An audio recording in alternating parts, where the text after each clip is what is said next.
I made you, alright? It's the belly. Every time I try to lose it, I end up in Greg's with tears in my eyes. Please, help me, alright? Yo people, this is Coach Reese. I'm an artist and fat loss coach. This is real talk to help the everyday person lose weight and keep it off. I've helped others and myself. I've been there. Yo-yo dieting, losing the weight, regaining it, losing the weight, regaining it. I got the heaviest I've ever got when the world shut down, and I said that's enough. I dropped 80 pounds and kept it off. But let's get right into the 4 reasons that could be holding you back on your fat loss journey.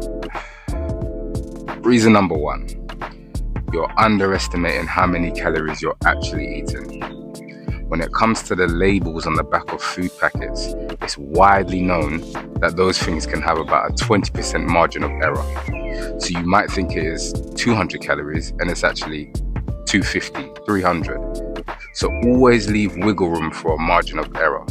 It's always better to overestimate than underestimate, especially when it comes to fat loss. When it comes to home cooked meals, apply the same principle. You have to ballpark it, but when you do ballpark, overestimate it a little. And if you find out that your calories are too low, you can always bump it up a little. But in the fat loss stage, always overestimate. Don't go too extreme though. Reason number 2, you go too extreme too fast. I say this all the time. It's about making tiny changes that add up and compound over time. You don't need to go on some extreme diet and do some extreme cardio where you're drenched in sweat on the treadmill. It doesn't need to be that. Take in the scenery. Go for a walk. You're still moving. You're still burning calories, bro. I've seen it so many times.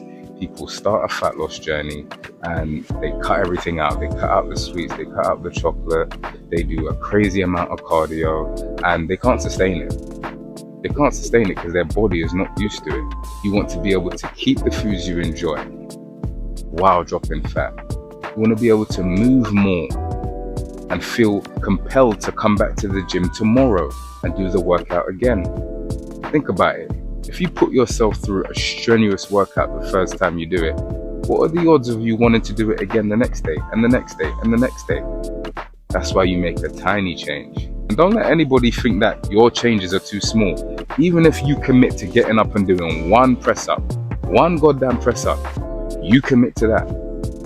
And then do you know what's gonna happen? You're gonna do 2 press ups and 10 press ups. And then you're gonna say, do you know what? I feel confident enough to go in the gym and do the press ups. Now that I'm here, I might as well do a workout, and so on and so on and so on. Trust me, start small and scale it up. Don't do too much too fast. Number 3, emotional triggers. Were you stressed out? I don't know, I do find when the missus stresses me out, I do fancy a couple of donuts and a pint. She does stress me out quite a lot, so could that be it? When you overeat, you have to be self-aware of the state that you're in. Were you having a lot of fun with friends and you might have been drinking, which lowers your inhibitions? It's harder to say no to processed foods and foods that we love when we're drinking. Think about your state. For me, it was smoking the green stuff. When I was smoking, the munchies were just uncontrollable. I couldn't say no. Tearing through the cupboards, bro. So you have to figure out what state you're in. And then you might start to notice certain patterns. Oh, when I'm around these bunch of friends, I tend to eat more than I usually do. Are they on a fitness journey? They might not be, so it's harder. All these things play a part in keeping you on course with your goals. Emotional triggers.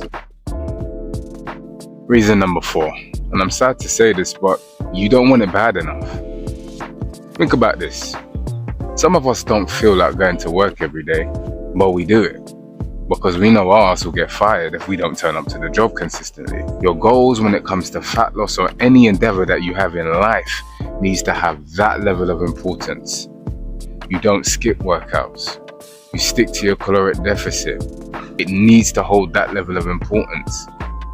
And if it doesn't, if you find yourself skipping workouts or eating too much too frequently, and you're not actively trying to figure out ways to do better, then it's probably not that important to you and you don't want it bad enough yet.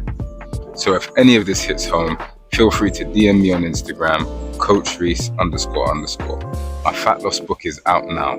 Still Eat, Drop the Fat, Not the Foods You Love. You'd pay more for your lunch at work than you would on this book, and it could change your life.